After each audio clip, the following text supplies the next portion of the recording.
Is the brand rally going on, and we're asking tonight, can claims of stealing undermine the Woolworths brand?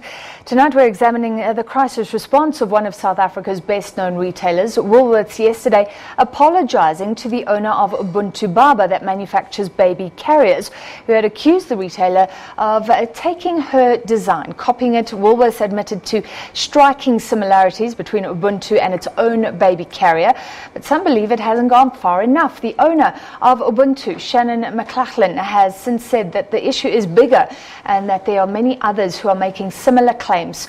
To discuss, we're joined by the MD of Brand Finance Africa, Jeremy Sampson, and brand expert. Great to have you with us again, Jeremy. Thanks, Francis. So, let's look at the crisis response. There have been similar claims before. This time, at least, Woolworths apologised. But they took a long time, and they haven't gone public, as it were. Lots of people have invited them, and I'm sure you have, to come on air and speak. And even the statement doesn't seem to be signed by anyone. You'd think that there would be someone, whether it's the CEO or a senior executive. The CEO, surely. Absolutely. Yeah. And it doesn't matter where he is in the world. In this day and age, he could be plugged in. But nothing. And this is where, one's got to say, Woolworths, over the years, has got a little bit of a track record which people wouldn't envy, because it gets into trouble repeatedly and it doesn't seem to have learnt its lessons from the past. And I think most people will go back to Frankie's in 2011, something similar. Yes, it's very difficult for a major company to be agile, but as we all know, with this world of social media, you have to be agile, you have to be quick, otherwise there's a vacuum created, and social media will fill that vacuum, whether accurately or not. It's a fact of life today. So looking back at those previous claims, maybe Woolworths hasn't learned because people don't stop shopping at Woolworths. I mean, it's been said, so we can all be outraged, but everyone will keep going and getting their daily meals. It's a fantastic brand. Lots of people will fondly say, I only go to Woolies. They're emotionally attached all the time. But things like this do it great harm. And one would have thought in this day and age that these sort of problems could be managed out of the way very quickly. Were they stealing? Stealing is a strong word. Ms. Mclaughlin has used strong emotive language herself. And it was very interesting when Woolworths finally issued a statement yesterday. It was very short, but it was quite contrite. But as you said earlier, when you quoted from it, it doesn't give much away either. So is that the end of it, or is it still going to roll? Yeah, well, let's bring up that statement if we can. So Woolworths admitting to striking similarities. Is that admitting to stealing? No. It says I take responsibility for it. It is basically admitting that somebody copied the design.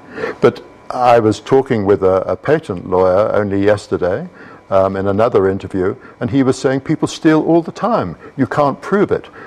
People repeatedly go or send things across to Australia, not to China, and say in China, please give me something similar.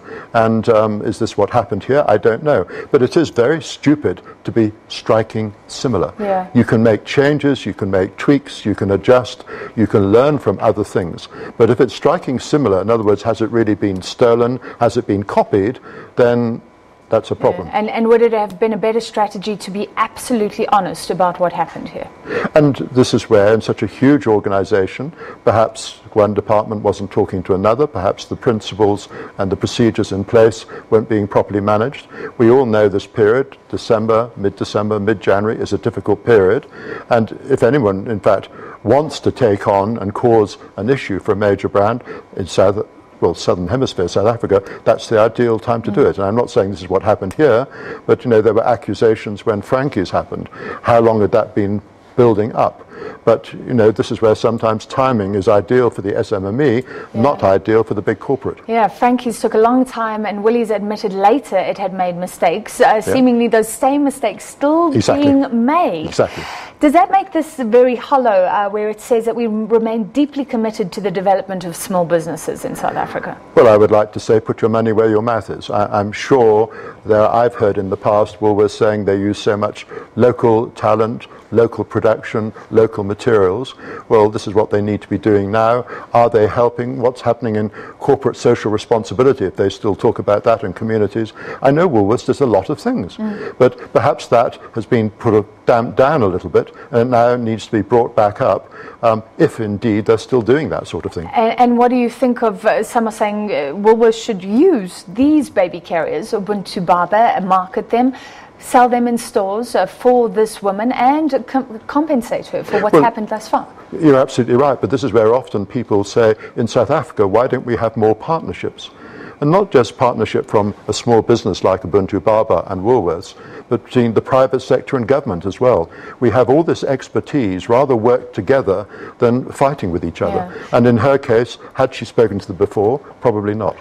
So I don't think Woolies is committed to local business, because you can't find Black Cat peanut butter, for example. You have to buy the Woolies peanut butter. Over and over again, they choose to kind of produce goods, take all the profits, but can we blame them for that? In capitalism, perhaps you can't. On Twitter, there was a very amusing picture of Mrs. Paul's chutney, the original, with a Woolworths logo on, which was going around yesterday. And this is where you're laughing, and I'm sure everyone else is laughing. Are you laughing at or with Woolworths? It doesn't matter. Yeah. It just shows you the way people are thinking about them. Will it affect their sales? Look, are they too big to fail? In many ways, but perhaps not. But maybe there's a cumulative effect if you let the damage happen time and time again. Well, absolutely. In branding terms, you can make one mistake, but if there's good positive equity, you can get over it. Make two mistakes or three or four, you become accident prone. I'm just amazed that from what happened with Frankie's, which is so similar to what's happened in this case, they didn't have the procedures in place, the people to manage it through, and yes, it would have been a blip, but they'd have sorted it quickly, whereas in this case, it's been allowed to fester. Well, what would you advise to Woolworths' management right now? Well, I know they have people there who know how to handle these things. Perhaps they were on holiday or wherever they were, I don't know. But, you read that statement you had up on screen. It's very, very carefully crafted. It is contrite, but you can see a wordsmith has been involved to make sure that that narrative, that content, that communication is within the bounds of not getting legally into trouble, but also saying, look, we were sorry. Even though, Miss Mclaughlin is talking about shameless, which is a very emotive word, but she might be right. All right, thank you. We will see if this affects sales at all. I doubt it, but like you say, the cumulative damage. Thank you very much. The MD of Brand Finance Africa, Jeremy Sampson. Now, last